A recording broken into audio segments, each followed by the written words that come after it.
1500ची लाच स्वीकारताना वाहतूक शाखेच्या पोलिसास पकडले रंगेहात। पोलीस कॉन्स्टेबल बसप्पा शिवाजी साखरे वय 34 नेमणूक सोलापूर शहर वाहतूक शाखा उत्तर वर्ग 3 यांनी 2000 रुपयांची लाच मागितली होती। त्यातील 1500 रुपये स्वीकारताना लाचलुचपत प्रतिबंधक विभागाच्या वतीने 5 डिसेंबर रोजी रंगेहात पकडण्यात आले।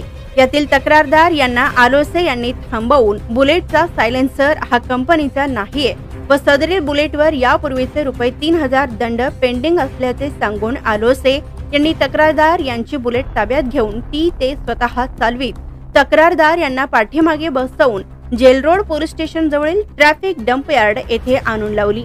त्यानंतर आलोसे यांनी तक्रारदार यांना त्यांचे बुलेटवरील यापूर्वीचे असलेले दंड रुपये 3000 रुपये माफ करतो, आता सायलेन्सरचे 2000 रुपये दे असे बोलून पैशांची मागणी केली।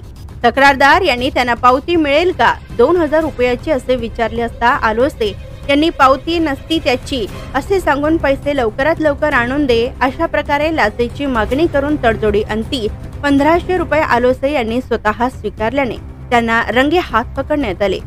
ही कारवाई सापळा पथक पोलीस निरीक्षक गणेश पिंगुवाले, पोलीस अंमलदार पोलीस हवालदार शिरीष कुमार सोनवणे, पोलीस कॉन्स्टेबल सचिन राठोड, चालक पोलीस कॉन्स्टेबल श्याम सुरवसे, सर्व नेमणूक अँटी करप्शन विभाग सोलापूर, पर्यवेक्षण अधिकारी गणेश कुंभार, पोलीस उपाधीक्षक सोलापूर पथक मार्गदर्शन अधिकारी शिरीष सरदेश पांडे, पोलीस अधीक्षक लाप्रवी पुणे परिक्षेत्र डॉक्टर शीतल जानवे खराडे, अपर पोलीस अधीक्षक लाप्रवी पुणे परिक्षेत्र आदींनी पार पाडली। Subscribe now and press the bell icon. Never miss an update.